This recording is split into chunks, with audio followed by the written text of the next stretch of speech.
美食的朋友大家好，我是你们的火哥。今天我们不做菜，今天我们来耍锅。我手上拿的这口锅是我们火焰工作室和美食台联合出品的一口酱油铸铁锅。这个是真正是为我们中国人定制的一口好锅。我下头来讲一下这口锅它好到哪儿。第一个，它是用1500度的那个生铁铁水铸造出来的纯物理不粘锅，而且它的硬度相当的大，所以说它不测任何的锅铲、钢丝球啊、锅铲啊的随便铲。然后第三个就是有了我们那个锅，它的那个幅度你特别的舒服，它是小平底，你可以用在这个燃气炉上面，你也可以用在电磁炉上面，它喘起来都是特别的舒服。我们的锅体部分和锅把部分的铆接，我们用的是6乘12的铜铆钉，它比一般的铝铆钉有3个好处。第一是它有说更安全，第二是它更牢固，第三是它更美观。那么就说我们每口锅里面大家看到的，它还有说自然在压铸的过程中形成的这种龟裂纹，每口锅的龟裂纹是不一样的，所以说它这个是它天然的一种美。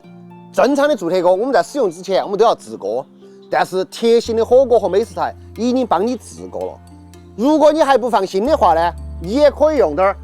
菜叶子，或者是有说我们的那个肥膘肉啊的，再给它炒一道制一下。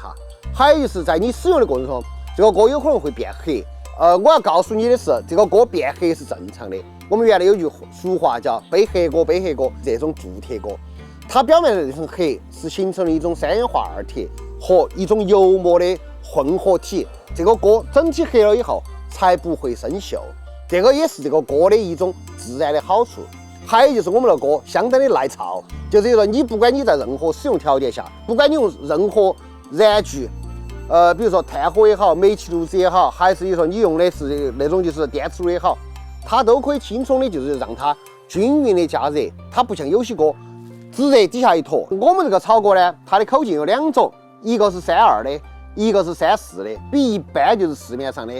啥子28的、30的啊那常用的单把锅呢稍微要大滴点儿。这个锅在脱模的时候呢，我们用了就是碳粉和就是草木灰，所以说它会有黑的那个成分。所以你第一次拿到之后，给它挤一点洗洁精在里面，然后又说用钢丝球使劲的给它滋，然后用热水给它洗净之后，放到炉子上面，加点烂菜叶子啊那些给它炒一下，然后再洗一遍，我们就可以正常使用了。很多朋友哈，你用一段时间之后，你用那个白色帕子治它有黑的那个部分，这个我要跟你说是正常的。为啥子？它这个是表面上的一层油膜和就是你的那个3氧化二铁，它就说它是一种，它那种黑是正常的黑，只要你炒出来的菜不是黑的，煮出来的汤不是黑的，那它就是正常的。好，那么在我们正常使用之后，大家记得切记不要再用洗洁精了。养锅，俗话说的，其实养的是它表面上的一层油膜。如果这个锅你养好了之后，它表面上会有一层正常的油膜，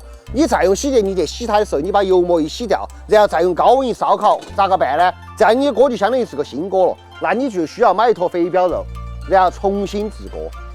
这个锅正常使用以后，每一次我们炒完菜啊那些，你直接就用热水洗一下就要得了，切记不要用洗洁精。洗完了之后，有时候我们用抹布稍微给它抹一下，把水给它抹干，然后把它挂到哪个地方通风干燥的地方，只要它没得水在表面，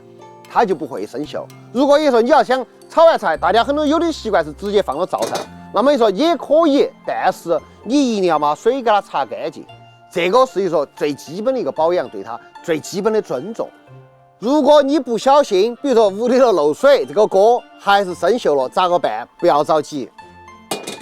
我拿一个这个就是说故意取了一个就是那个生锈的锅给大家说一下哈，因为我们的锅硬度很强，所以说你只要在那个热水下面用钢丝球给它刷干净，把铁锈刷干净，然后放到火上面烧一下，找一块肥膘肉，再给它重新制一道锅，它就和新锅没得区别了。不定期的给我们这口油腻的铸铁锅来滴点油，让满足一下它的小要求。先就是说把这个锅整体的给它烧烫，好，烧烫之后，也就是说我们烧烫是烫到哪种程度呢？就是你在这个位置，你能感觉手心是烫的，就可以关火了。这块肥膘肉再下去之后，你看还有烟渍，这个正常的，不要怕，抽油烟机打开，周身给它抹匀，就是每个地方都给它抹一下。这个也就相当于在制锅了。制了的这个，有说这个油锅哈，我建议大家就是以后你不要洗，用纸给它擦一下就要得了。我们这个锅在正常的使用的情况下呢，你不要去摔它，因为说铸铁的脆性大、硬度大，它的脆性就大。也不要使劲的去敲它，这就是说这些使劲的动作是不能有的。但你正常的去铲，这个是完全没得问题的。对于这口锅来说的话，我想说的就是，你对锅好，锅就对你好。锅充满了油珠珠儿，那么你的生活也就充满了油珠珠儿。